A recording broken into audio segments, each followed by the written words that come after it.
Selamat datang di channel kami. Hari ini kita akan membahas topik yang cukup kontroversial namun sangat menarik, yaitu tentang budaya seks bebas di Korea Selatan.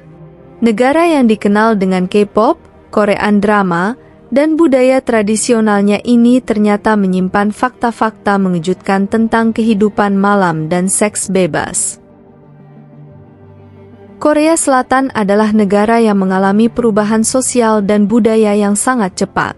Dari masyarakat yang sangat konservatif, kini Korea Selatan menjadi lebih terbuka terhadap isu-isu seksual. Ini tidak terlepas dari pengaruh globalisasi, internet, dan media yang mempengaruhi cara pandang generasi muda.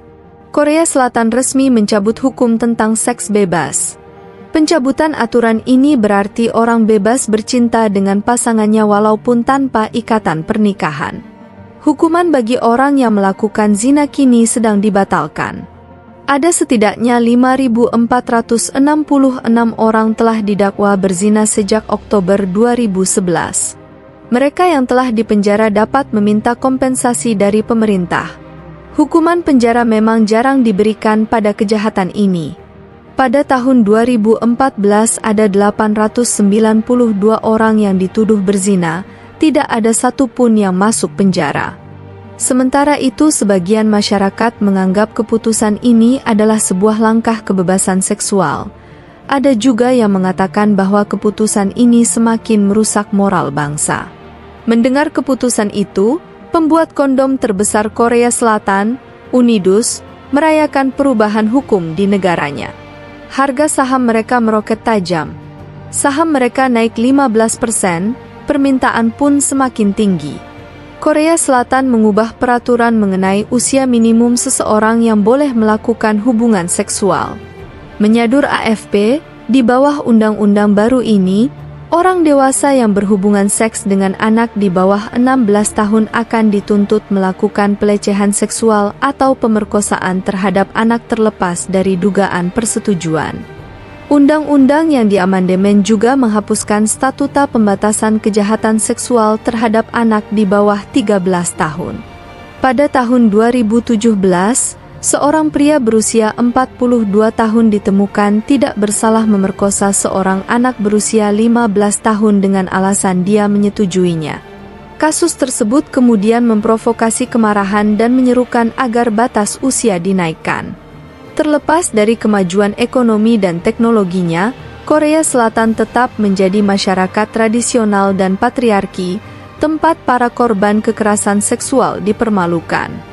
Saat ini di Korea Selatan semakin banyak kafe yang membuat ruangan privasi atau yang biasa disebut room cafe. Kamar tersebut kerap tidak mematuhi peraturan yang akhirnya memicu perdebatan aktivitas seksual remaja, yaitu sesuatu hal yang dianggap tabu di negeri ginseng. Ketika pemerintah sedang menindak kasus ini, beberapa kali ditemukan siswa di bawah umur menggunakannya untuk berhubungan seks. Ruangan ini mulai muncul pada awal 2000-an untuk menawarkan ruang pribadi dengan fasilitas dasar kepada para pengunjung. Namun, dalam beberapa tahun terakhir banyak dari bangunan tersebut telah berkembang menjadi fasilitas seperti hotel. Tidak seperti dulu yang menggunakan tirai atau partisi untuk privasi, beberapa kafe kini menyediakan ruangan terpisah dengan pintu yang dapat dikunci. Kamar tersebut biasanya dilengkapi dengan televisi, tempat tidur, dan kamar mandi dalam kamar tertentu. Dari sisi peraturan, kamar kafe ini tidak jauh beda dengan motel dan hotel yang melarang anak di bawah umur dilarang masuk berdasarkan Undang-Undang Perlindungan Pemuda. Pemerintah menyebut ruangan tersebut telah menyimpang dari hukum karena terdaftar di bawah lisensi bisnis umum atau restoran. Tidak hanya kegiatan seks, tetapi banyak ditemukan remaja merokok dan minum alkohol. Kementerian Kesetaraan Gender dan Keluarga Korea Selatan telah mendesak pemerintah daerah dan polisi untuk menindak tegas kamar kafe yang ilegal.